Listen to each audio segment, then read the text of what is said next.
if he can do it, I can do it for sure. He's no better than I am. And we all believe that in each other. Valentine! How's it going? Good. Hope to be here. Good. No, I'm glad to have you on the show, bro. It's been I talked with you over the summer, and that was like the first interaction that I had with the Zach Aldrich man himself, one of the top producers in the caliber door-to-door industry.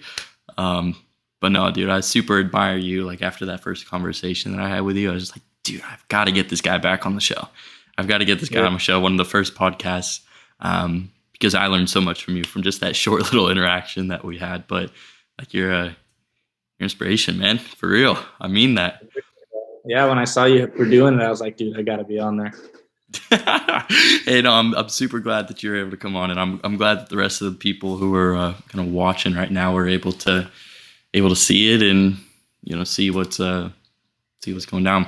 Tell me about your summer though. How was it? You guys successful, fun? What would you describe it as? Yeah, big team up in Minnesota North. Pretty much all buddies from school. Still go to school at Grand Canyon University. It's my final semester, so I'm actually taking classes right now, which is a bummer to get done with work and go right into class. But good time up there. A good mix of just really close friendships and fun, and really getting to the grind. I think the best part was that the whole team did well.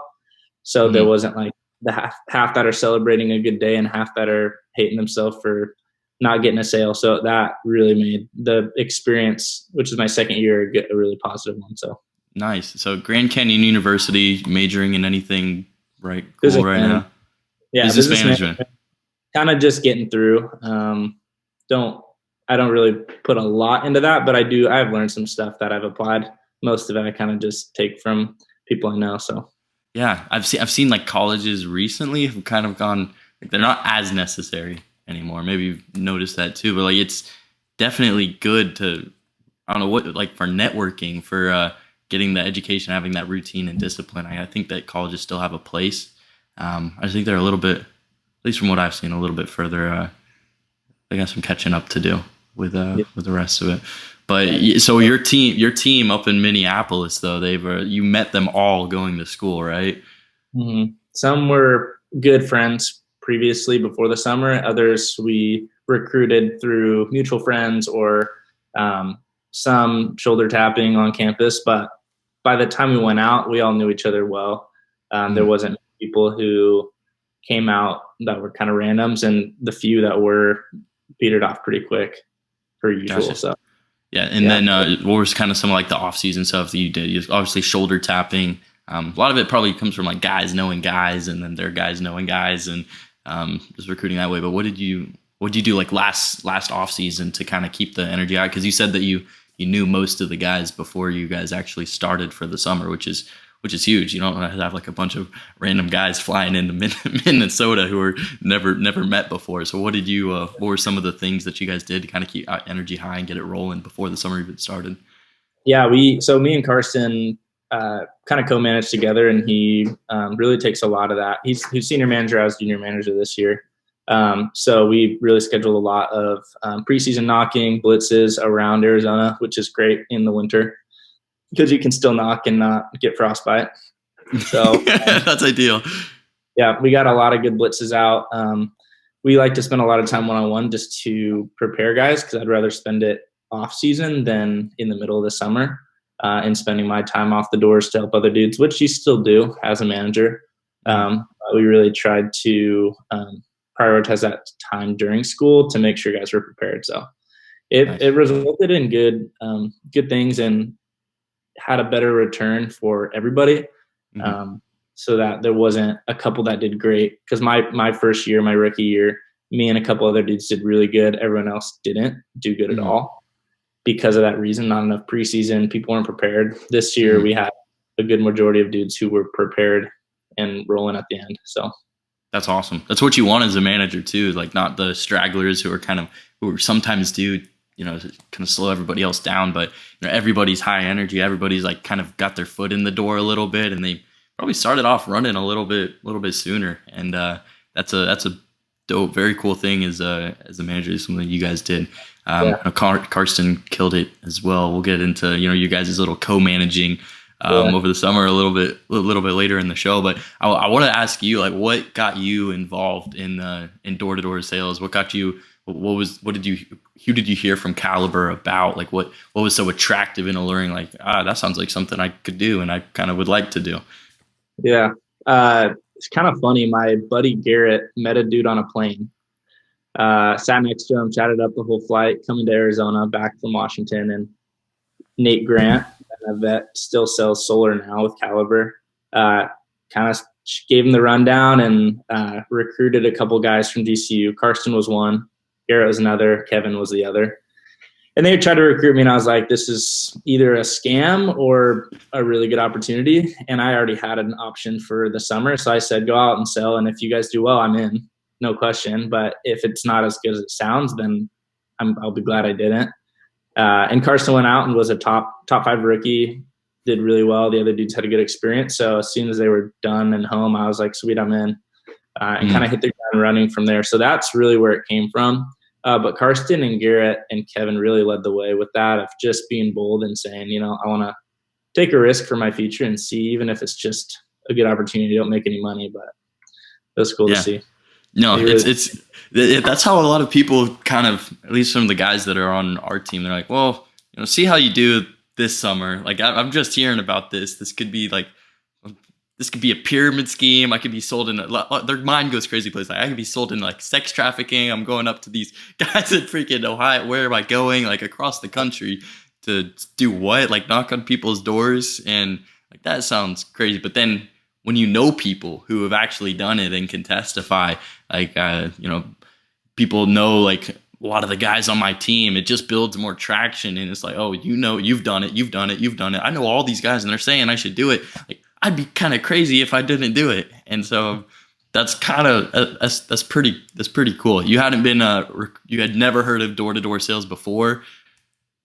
I would say I had heard of it briefly, like vacuum sales, Cutco, like not really door to door. But I wasn't opposed to it. My family is pretty supportive, just want me and my brothers to have good opportunities. They weren't really similar to some parents that are afraid of, like, you're going to ruin your summer. Like, they're like, yeah, go try it. You'll have an experience, good or bad, and that'll shape who you are. And I had already been out of the house. I lived internationally for a year prior. So I've been out of the house for a while. So knocking doors is no scarier than living in a third world country. So, yeah. And so it's kind of not as scary for me. My little brother actually did it as well. Nice. How'd he do? He didn't do as well. He came back from his mission gap year with YWAM right before it started, and that was COVID. So they came back from COVID. We started 3 weeks later. No experience, no training, knew nothing. But he just wanted to push himself. He did fine. Not great, but he didn't have high expectations. It was kind of just want to have an experience, and yeah, I bet he's yeah. Even if you don't kill it or crush it or have are a top 5 rookie in the entire company, like, you can. I feel like a lot of guys still come out and have great experiences, and they learn a lot with good skills, and we're able to kind of be the facilitators in that, and still able to have fun, even if you're not necessarily the best. But for us competitive guys, like, we kind of want to be up top there. At all, the least competitive dude I know. He's just a happy-go-lucky, good time for it. So it was good. What was the most valuable life lesson that you feel like you've learned doing this job? A lesson that you coming into it, maybe you struggled with, but now it's kind of like, oh, this job has showed me an entire new side of myself that I didn't know was there before. But I can apply this to everything. Like, it's going to be so helpful and beneficial for me and for the rest of my life. What's the most valuable skill that you feel like you've learned doing this job? Yeah, that's a good question. Honestly, for me, I'm a big advocate of strict discipline, morning routine, discipline, and I have always been that way in my spiritual walk of being in the Word and having a positive prayer life, and spending good time around people, but never in a business world. And those kind of go together. There's lots of things that go hand in hand, and even in Caliber, they talk a lot about different pillars of life and how if one is great and one is terrible, your life still sucks or will suck. If your family life is terrible, but you're making tons of money, it doesn't mean anything. And spiritually, the same way, there's an equal balance. So that was something I took away from the summer, of my morning matters, and I can accomplish things I didn't think I could have based off of positive affirmations and knowing where I'm going. And that's kind of shaped who I am now. I know where I'm going in certain directions, and the Lord changes that as we go. But what did your morning look like, kind of on a day-to-day basis over the summer? Like, because I know you were doing stuff super different, but honestly, you had a way better morning routine and discipline than I did. I was kind of like most guys. I was really struggled getting up in the day. We all want to sleep until 10, 11 o'clock right before correlation starts, and we end up dragging our feet to correlation, but then we're on the doors like everything's changed and we're at good energy then. But I know a lot of my guys in particular, we struggle with that morning routine. Like we don't want to get up early. We don't want to do the reading and the affirmations and the role playing and the pitches and the trainings and all the stuff. It just feels a little bit overwhelming. But what was kind of like your morning? How did you go about it going day to day? What was you saying to yourself? Like, I'm going to wake up tomorrow and I'm going to do this. For sure. And I'll kind of talk a little bit more my rookie year, because I feel like that's where it developed. Once you've done it for a year, you just keep on doing it because it works. So my rookie year, the biggest thing was a wake up time. I like a strict wake up time, and mine was like 6:45 wake up time. That was just it. Because if there's no question on when you're waking up, then there's no question, period. You just wake up. And as a rookie, we were only selling dish. And my first words out of my mouth every morning, 6:45, were great day for a 3 spot.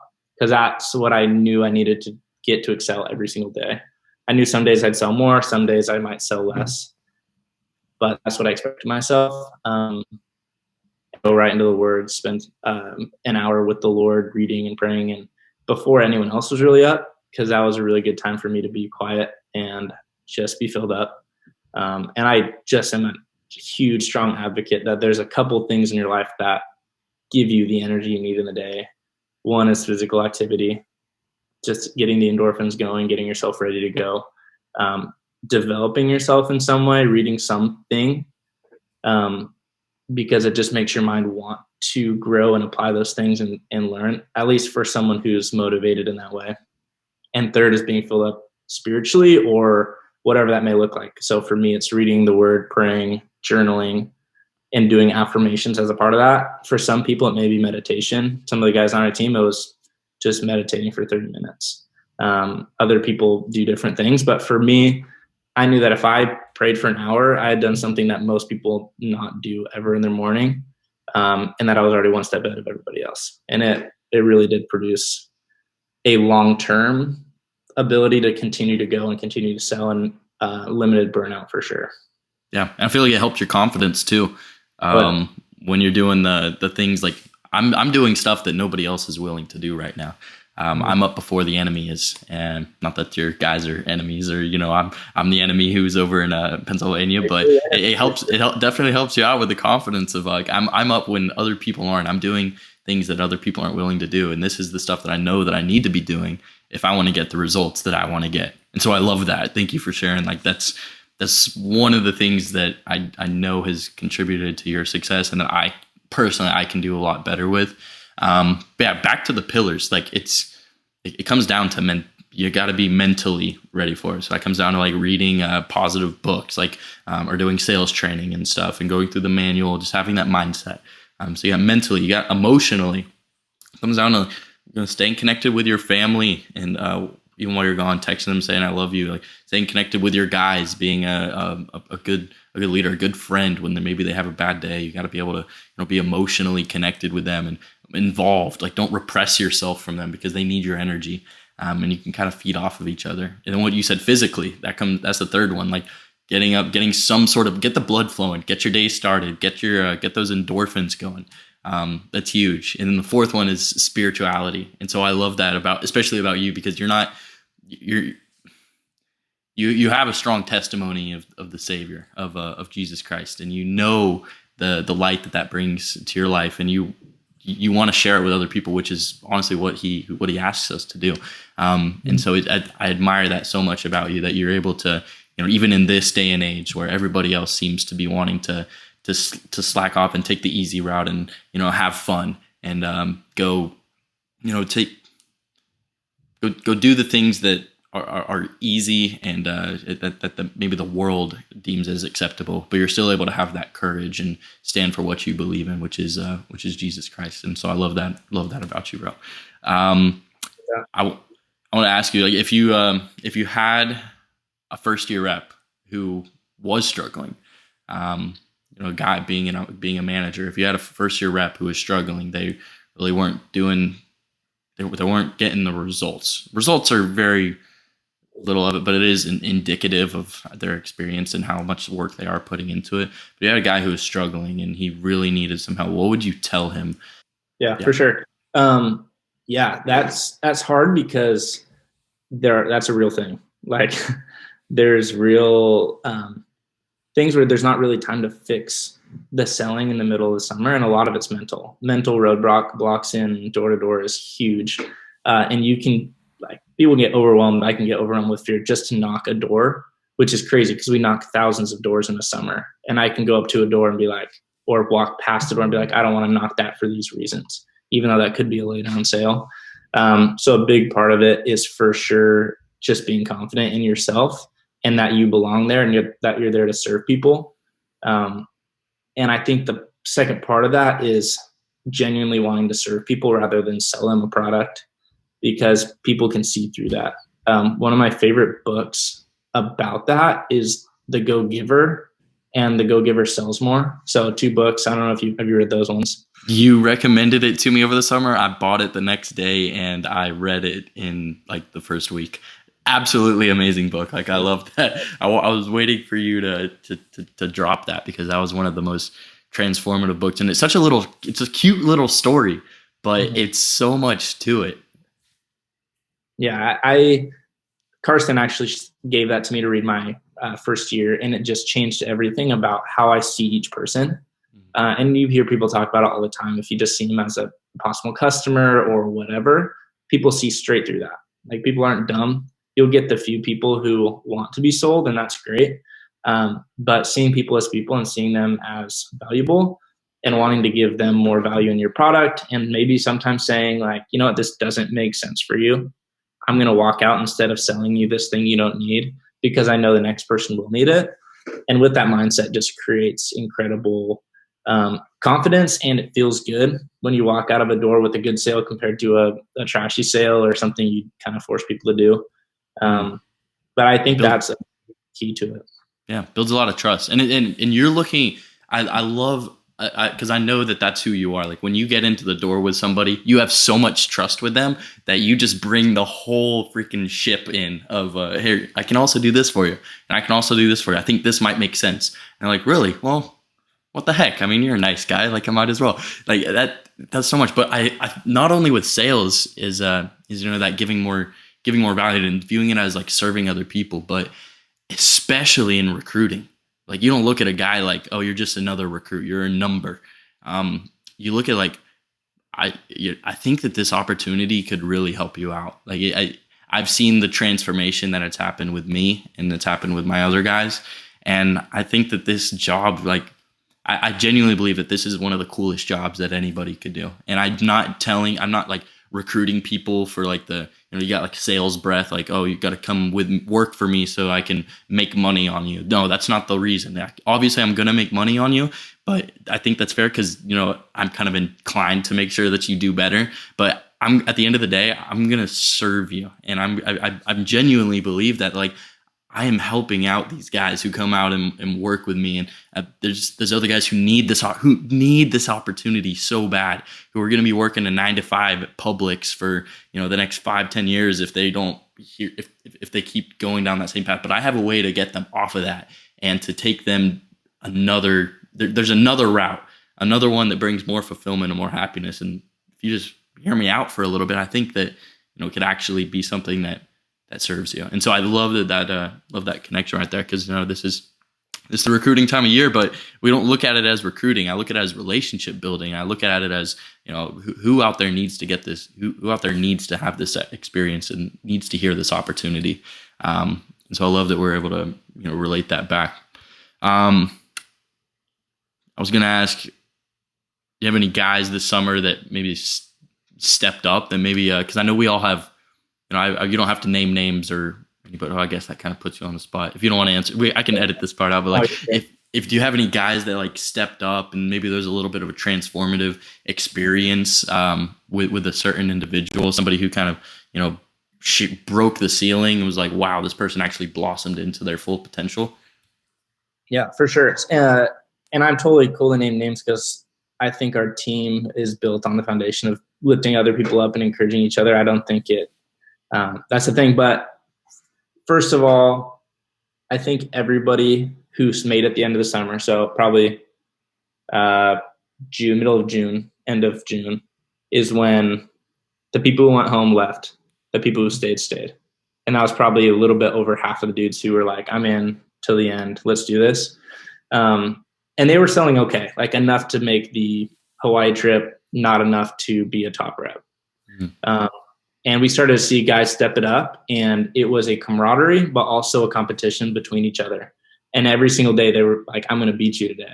And that untapped a confidence when we had first year dudes selling 6, 7, 8, 9, 10 accounts in a day, which my rookie year was unheard of, just with all the products and stuff.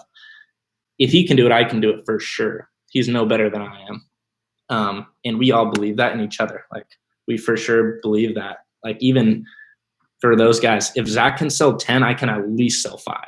No question. He's not that much better. And I would say that too, like for any guy. And that's, I think, part of what unlocked the potential in myself this summer. But I think Grant Webb for sure was an underdog. He came out super socially awkward, best of my entire life, and kind of gave him a last stitch opportunity to come out, thinking that there's a good chance he would dip after 2 weeks. And he just said, I want to be successful in something, first time in my life. And he put his head down and just grinded. And he was number 4 rookie in the company, blew away everyone's expectation. And nobody thought he would do good. Nobody. His family didn't. His friends from home didn't. I had doubts for sure that he would stay. But it's just a testament to saying there's not a type. There's not a perfect sales rep type. All the top 10 reps are so different. And I've witnessed that just by knowing all the guys. I just have got connected with a lot of the top 10 guys, and there's no salesman that fits the script.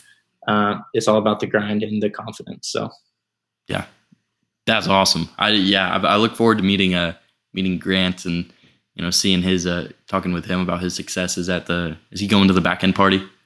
Oh yeah. Teddy Jones. Yeah. He goes by Teddy. So he'll be there. He'll be, partying up at the banquet in Hawaii. So nice. Yeah, that's awesome. I love those. I love those stories because it makes you like, what is actually possible? And then, you related it back to like, the stuff that me and you are doing, to be able to get, 10 days and be, top 3 in the company. It's like, what is that 1% difference that we're doing? It's not a drastic thing. Like, if anybody corrected a little 1% of what they're doing on a day-to-day basis, they could be getting equal to, if not better than what we're doing right now. Like, we're not the gold standard. Like, I think about what is possible. Like, I firmly believe I can go out there every single day and get a 10-day, but why am I not? What is holding me back? And that's the sort of coaching that, like, I think that we need to have. And that, but guys, that I love hearing those success stories of guys who are able to, put all the stuff beside, to say no to the doubters and the haters, and just like, what's the best form of revenge? It's proving that you can do it. It's showing them that they're wrong. Like, there's no better feeling than proving to other people like, hey, I did this, and you're ha ha ha, look at you now. I think honestly, Carson, especially towards the beginning of the year, did a really good job, and he was kind of the good cop. I was always the bad cop in correlation. I was just about to ask you what your guys' experience was as co-managing. Like, what were some of the things that you and Karsten were doing together? Yeah. So first of all, we're best friends, straight up. Have been for a while. in correlation, he was always a good cop, talked a lot about what's your why? Like deep down, why are you here? Because if it's to make 20 grand, you're going to quit. Realistically. If it's to make it to Hawaii, you might make it to Hawaii.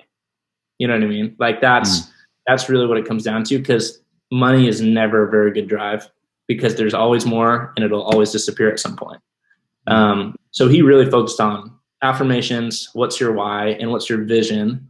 And for some people's vision, it was super shallow. I want to make it to Hawaii. I want to make enough money to pay for school. And that's great. If that's enough to get you going, cool. Some guys, it was no one in my family, no one in my life like Grant thinks I can do this. I'm going to prove them all wrong.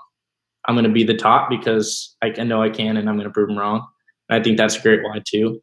So that was a really big aspect. I was kind of the get your butts out of bed.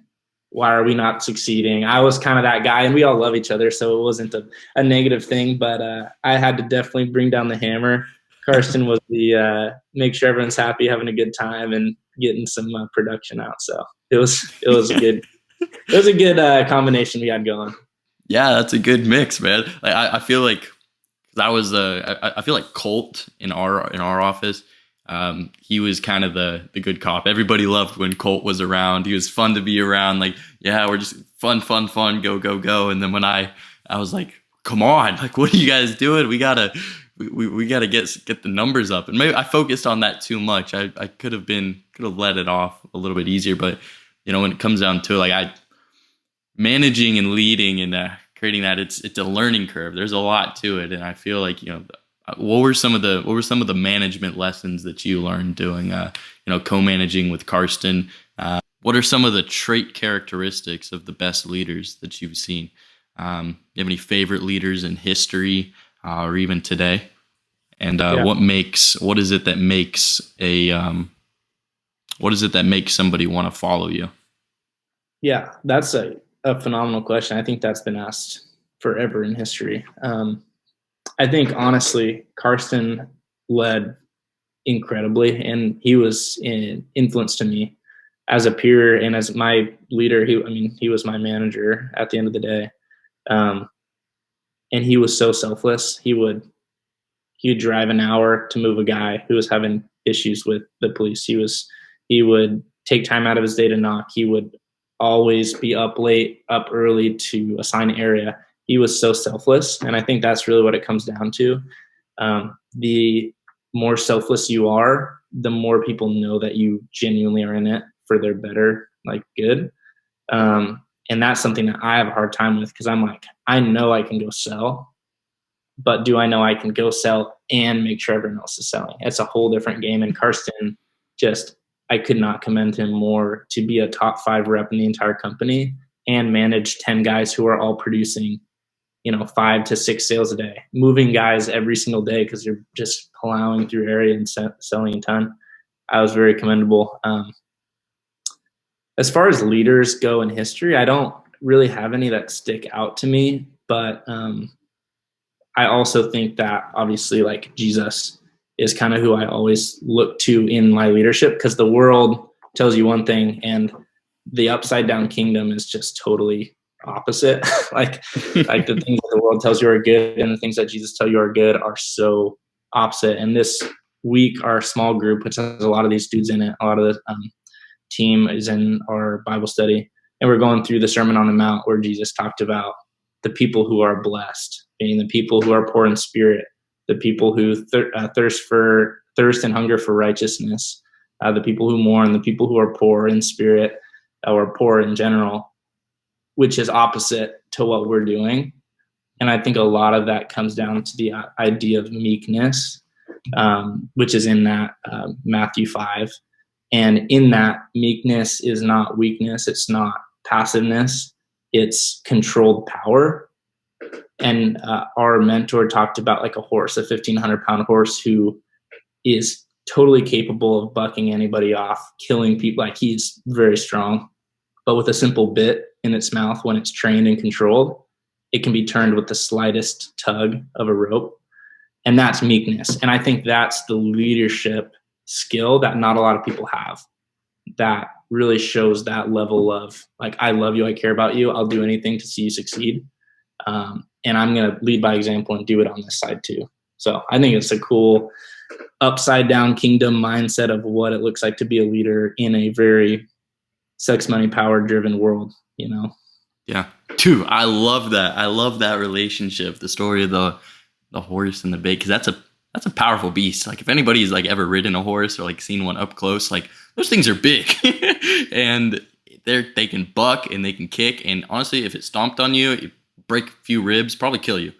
But here's the thing: is like it's the meekness. I love that as a leader. You're able to kind of keep it controlled. It's not that you can't do that stuff, but you don't show out. You keep your power bridled.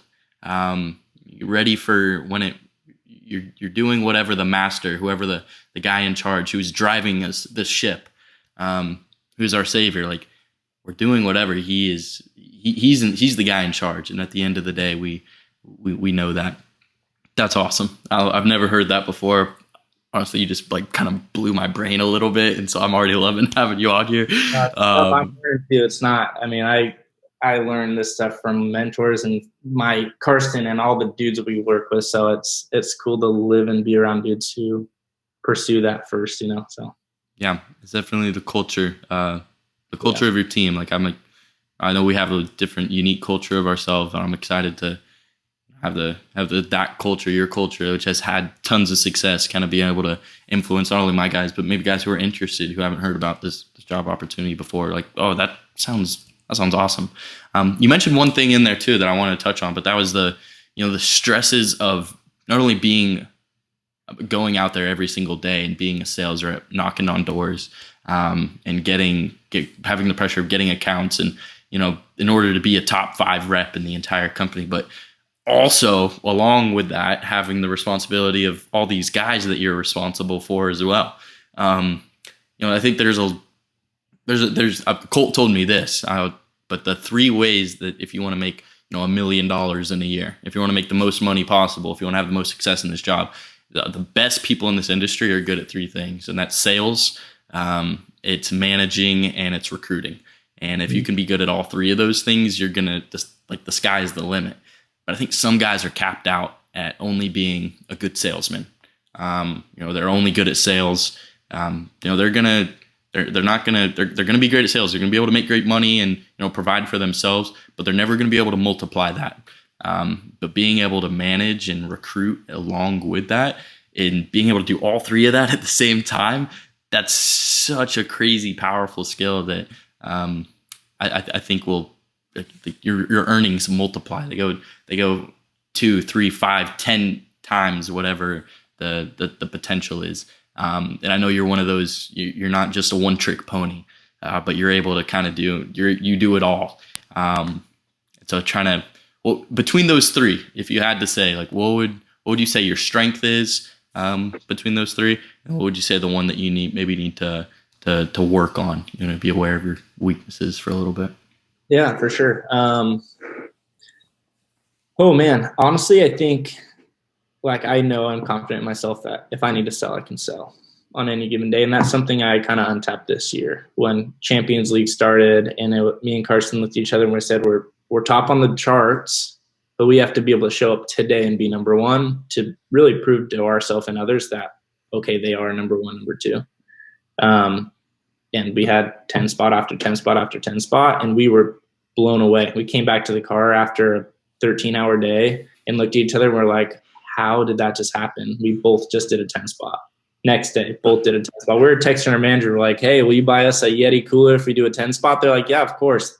10 spot the next day. It was just insane. That's awesome. I didn't know that you guys had done that. That's awesome. Yeah, it was just funny things where it's like, okay, we got to do this. And that really built confidence in the rest of the guys of like, what do you think you can do? Okay, do 2 more than that and go do it. I think for me, the thing I need to work on most is honestly probably part of the recruiting of off-season training and really good scheduled time. Like every Wednesday, I'm going to go knock for 4 hours. If a new guy's with me, great. If he's not with me, great. I'm still going to go do it because I really take advantage of the off-season time to just kind of do my own thing. But I think I do miss out on some opportunity as a leader and as a recruiter and for my own financial growth to do that more often. So Yeah, it's that's important, but awesome. hard. Yeah. Yeah, that's dope. Okay, I have a couple more questions here.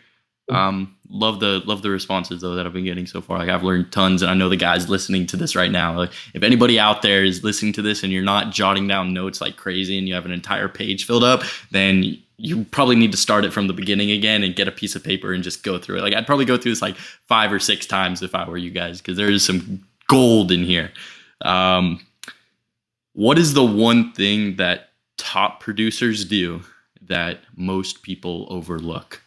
Um, if a rep, put it in this shoes. If a rep came to you, one of your guys came to you and he said, "Listen, Zach, I saw what you and Karsten did last summer, and I'm ready to take that next step. What is something that you're doing that I'm not doing that would put me into that top bracket of being top 5, number 1 in the company?"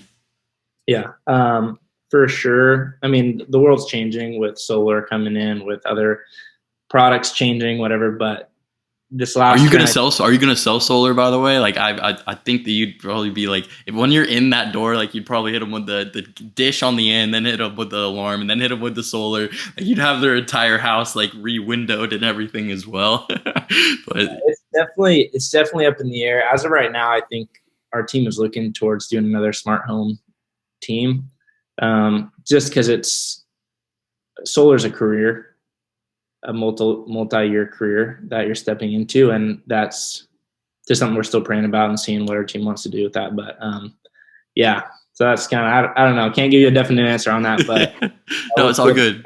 so but I think the trick is multiple products, straight up. I mean, it was unreal to see as far as points, TSI, compared to even income, whatever. Being able to walk into a house, build the trust, which is the hardest part by far. Um, Save them money in one area and say, well, heck, if I'm going to save you money here, I'm also going to save you money here. And we're also going to get you a security system because it makes sense to do together. You're in a better spot. You're getting way more value. You're still saving money or just barely spending money. Um, and we untapped that early. The leaders did, me and Karsten and some of the other guys. But towards the end of the summer, we had every single guy selling 3 different products at least 3 or 4 times a week in a day, which was just crazy to me because as a rookie, I sold 250 dish, nothing else, because I didn't know how to. I didn't have any people showing me how to do it. But as a first year guy, it's like you can sell all the products and you can turn one house into 4 sales, which is unreal. Yeah, that's literally unheard of. Like any other, and that's the caliber opportunity. Okay, However, you look at the other companies. You got Vivint and Solar and T-Mobile and Pots and Pans and pest control. Like they're all like you can only sell one thing, and that's what I think the door-to-door industry has been for the last 10, 20, 30 years. You work for one company, so you only sell one product. That's the caliber opportunity though, and that you guys have really unlocked that, and that's really the one of the best standout features I think of you and in your office is that, and I didn't know that all your guys were selling multiple products towards the end there. Like I thought it was just you being a freaking master of just dropping 380 Ts, 4 dish, and 2 internets and 5 phone sales in a single day. Like I thought you were just you were the guy, but like the fact that you're able to transmute that into the rest of your team, it shows just how much of a the opportunity that it has with selling multiple products. How did you do it, by the way? Like, what you just like sell them one thing, and then you just ask them like, "Hey, you can also get you this," and then they were just like, "Sure, yeah." Because I feel like when I tried to do that, I'm like, "Hey, you guys thought about getting an alarm system too?" And they're like, "Yeah, no, not interested." yeah. So first of all, I sold dish every door. Like I go in with dish and sell them dish almost every time, unless they already have dish or they clearly aren't like wanting dish or streamers or whatever. Then you can go other routes, but I think a big mistake is people say, well, it's easier to sell internet. It's easier to sell something else. So I'm not going to focus on teaching dish. So for the first month and a half, 2 months, correlation was dish, dish, dish every single day. Then there came to a point where it said, okay, like our guys are selling dish. Now it's time to start selling T-Mobile. Now it's time to start adding in ADTs.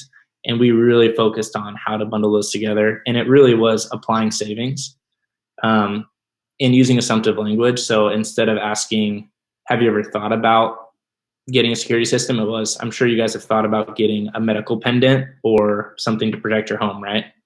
Because the answer to that is, yeah, we've thought about it. The answer to do you want it is no. If you knocked on the door and said, do you want dish? They would say no every time. So that's a big thing of really using the words right to say, I'm sure you've thought about it, right? What, you're 85 years old and single and living alone. I'm shocked you don't already have a medical pendant. I'm sure your kids have asked about it, right? And they're like, yeah, I don't want one, but my kids want me to have one. There's a sale. Done. We also had an ADT tech, Oscar, who was an absolute champ, just throwing in stuff for us. So that was a big plus for sure. But it was a big thing of saying, do you need a medical pendant? No, you don't. Okay, I'm not going to sell you one. Has there been theft in the area? Yes, there has. Great, I'm going to sell you one. Phone, same thing. But it was really the adding on products that. Do you have any customers that stand out, like maybe a specific customer where you sold them one thing and then they just ended up buying everything and it ended up being a cool experience? Oh yeah, for sure. Honestly, often a lot of dudes have that experience really of you go and you have no sales by 6-7 o'clock and you're like, I want to go sit down. I want to go to a gas station. I'm done. You knock one more door and you sell all 4 products, and you end with a 6 spot. And it's like, okay, one more door. It's that mindset, one more door. I did have a cool opportunity this summer. I'd sold 5 ADT in a row in this area. Saw that on the Caliber Instagram. I was just shocked. I mean, it was just like, and it was all, your neighbor got it. Oh yeah, you already sold it to them. Well, let me see what's going on. I didn't even sell a single dish. They couldn't even have dish there on their units. But one of the last doors of the day, this dude sold him a phone. Not a big deal. Older dude. And I always ask, like, one thing I like to do is pray for talk after a sale. What's your faith background? And oftentimes it's, oh yeah, I'm Lutheran or Presbyterian. I don't really go to church, but sure, pray for me. Sometimes it's people who are really pursuing the Lord, and sometimes it's people who aren't and don't really want to be part of it. And this specific guy was so knowledgeable about everything.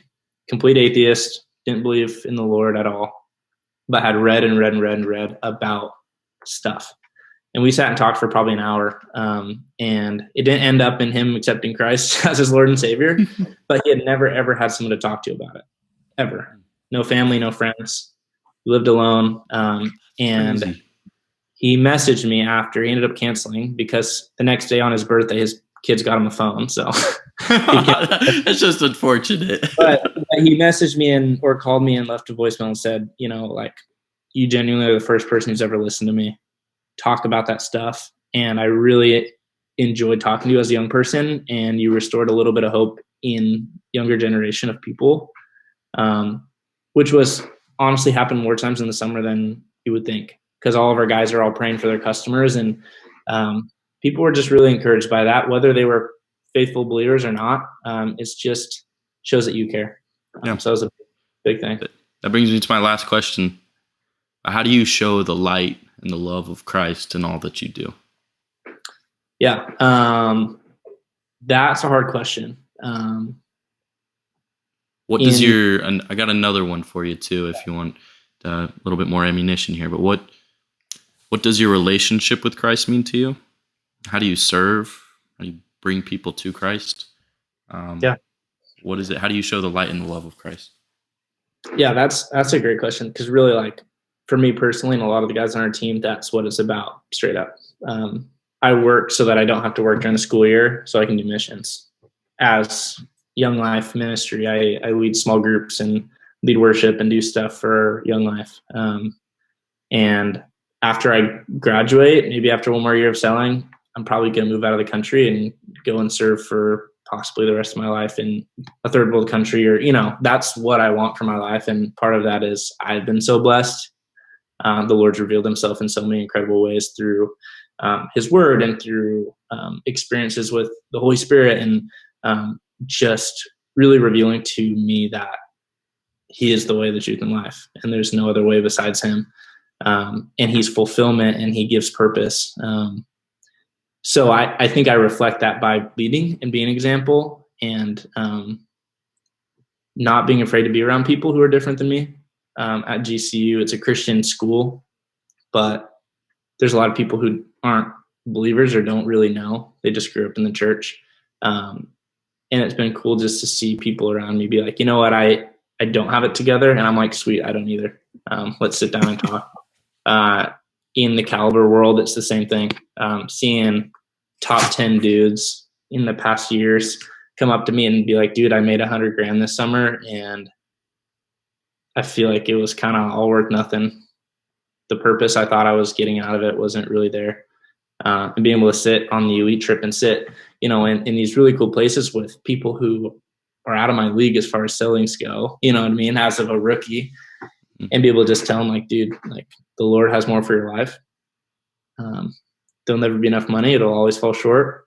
But it's just, a cool opportunity to kind of set the example. And that's really why I grind so hard. Is I do it differently than everybody else. I pray for all my customers. I lead my teammates differently than everybody else, while having a good time. And it's because people look at me and say, like, okay, Zach, you're the best. Like, at whatever point, like, you're the top rookie rep, obviously.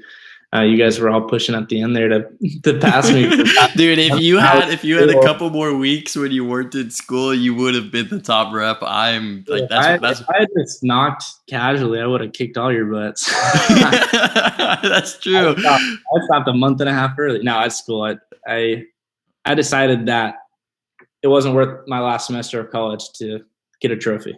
So yeah, next summer though.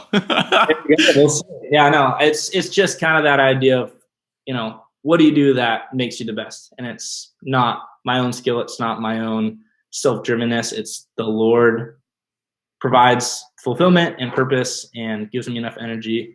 And I pray every day on the doors, and before, Lord, as many as you need what you're doing, do it. If you need me to make $100 this summer, great. If you need to make $100,000 this summer, great. I'm in, all in, no matter what. That's really my prayer throughout the summer, and many of our guys. So that's awesome. One last thing, because you touched on this great, but so I think a lot of guys look at sales skill and the natural ability to sell as like the sole factor of how much money that you're going to make and how well you're going to do. That really has nothing to do with it at all. It's such a small part of it. And you really touched on that. It's not the thing. That's not what gives you energy. Is your skill, and you have to have and what Carson says, you have to have a deeper why. Like, it's not surface level. Like, okay, it's great that you want to make this money, but why do you want to make that money? What is that money going to do for you? You have to go deeper and peel back those layers. I'll give it like a brief. I think why is super important. They didn't touch on that much. And I think a good way to decide that is really see what's your end goal, your vision. And we actually had a Caliber Leadership Summit this last preseason in Arizona. And they talked a lot about that, vision boards, and really knowing where you're going, because the whole world will move aside for the person who knows exactly where they're going. And that's something me and Karsten did. We got a big board in the middle of our room. We look at it every day. It's got our team production that we wanted, which was a huge goal we didn't think we could accomplish, but we said, you know what, like, let's do it. We hit it 2 days before we were done with the summer. Like, what do we want every guy on our team to sell? Like, we hit that number for the guys who stayed. Our team who stayed through hit, every single one of them hit that number, things like that. And really the idea is your end goal, and then reverse engineering it down to the simple steps. So if your goal is to make $100,000, great. How are you going to do that step by step? Through investments, through your money you're making, whatever it may be. Great, you made your $100,000. And I think the best way to do that is a purposeful vision, where it's like, I want to make $100,000, but I want to create financial freedom so that I can do ministry, or I want to buy my first house. Because when you look at your first house, it gets you going in the middle of the day. If you look at $100,000, it's like, I can do that tomorrow. You know what I mean? So yeah, 100%. But I've really enjoyed talking with you here. Like, honestly, this has been an absolute masterclass in getting success in this job. Not only in this job though, but in life. Like, these skills, these things that we're talking about are going to carry on to every aspect of our life. And for the people who are listening, like, I hope that you guys have gained something from it. If you have, you pay the fee, like share what you've learned here, like share the show. Like if you would be doing people a disservice if you didn't tell them, if Zach didn't share with his guys his testimony of the Savior and the skills, and he was selfish with his knowledge and his sales skills, like they wouldn't have learned anything. But he was so open the entire summer, so willing to help and to serve other people, that he ended up having one of the best summers of anybody in the entire company. So yeah, do you have any last thoughts? I know you have the book recommendations of the Go Giver and the Go Giver Sells More. Any other book recommendations that come to mind before we go? Yeah, for sure. A book that kind of helps on the spiritual side for me, that was a pretty general, like kind of from wherever you come from spiritually. I, in the past 2 years, have really fell in love with prayer, like serious prayer. And I've realized that the Lord moves for people who don't believe in him, who do believe in him, who have prayed lots, who have never prayed before when you ask, because he does miracles all the time, but it's just coincidence. It's just whatever. But when you pray and say, okay, God, let your will be done. Like if this is in your will, like let it happen, and it happens. You're like, well, that is real. Like that happened. Then you do it again and again and again. But if you don't pray and you don't take note of that prayer, you never see the Lord moving. So Draw the Circle by Mark Batterson. It's a sweet book. It changed my life upside down. And it's just a daily devotional. It doesn't have a lot of biblical scripture. It has some, minimal. It's probably 2 to 5 minutes a day of reading. And it really just makes you question, am I praying to the fullest potential? And like seeking that the Lord's will is done every day. And I really, yeah, what would you say to somebody who maybe hasn't prayed in quite some time, or they don't have that relationship with God? Maybe they're a little bit scared of, the encounter. They feel bad about their decision. Like they don't have that connection. What would you say to them in order to encourage them to be a better version? Yeah, I think honestly, it's a good first step. This book is. Some of the dudes on my team, Kevin Dyra, sold this summer. He sold the past couple summers, actually, was my roommate, one of my best friends. He wasn't walking with the Lord. And he started reading this book after I had encouraged him to, and he bought it and kind of showed that he wanted at least to do his own research and see, like, you have something I don't have, which I think is a big part of this. Like I have joy, I have peace. Like I love my life, not because I have a lot, but because like the Lord is so good in my life. Mm-hmm. And there's no person that shouldn't want to taste and see that. And if it's not real, great. Like everyone to their own. I would beg differ. I know you would beg differ, but I think this book, Draw the Circle, is a good way to start from ground zero. I'm a big advocate of journaling. So just writing out a simple prayer, because then you can stay focused and stay on topics. I pray for people. And honestly, just finding someone who's willing to sit down and have that conversation. I know like you're always down to talk with people, whoever. So I reach out to me anytime. For any of you guys listening, like I would love just to at least show you how I pray, for anybody, just because it's just different. It's cool. See when the Lord answers and you're like, whoa, that's real. So yeah. How can the guys listening to this reach you? How can they get a hold of you? Yeah, they get my number from Mickey, get my Instagram, Zachary_Aldrich. DM me. I'm honestly a big network dude. Through Caliber, I've really put a lot of intentional energy into reaching out to as many people as I can. Rookies who are struggling, who reach out on Instagram, guys like yourself, other top 10 reps, because throughout the summer I'm texting everyone, sending Snapchats to Drew Denton and all the top guys who are crushing it, because I think everyone should be celebrated. So Instagram's a good way. Get my number from you, and I would love to connect, even if it's sales questions or just life. So yeah, awesome. Well, hey, I love you, bro. Like I genuinely mean that. Yeah. Like I love the time that I've had with you here. I really appreciate your spirit and the light that you have about yourself. And I think that anybody out there who has questions about life or their purpose, or, what am I doing? What am I here? Like they can honestly find those answers through that relationship with Christ and their Savior. That's And so awesome. yeah, I really appreciate your testimony. I appreciate your knowledge, your love. Yeah, that reach out to Zachary_Aldrich. Get a hold of him. Let him know how he does. But for the rest of you guys, thank you guys for listening. Share the show.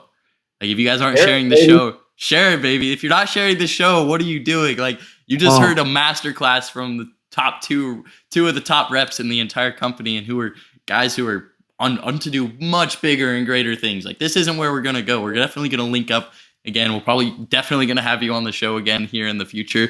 This isn't done. Let's go from Hawaii. Yeah. We'll film some stuff in Hawaii.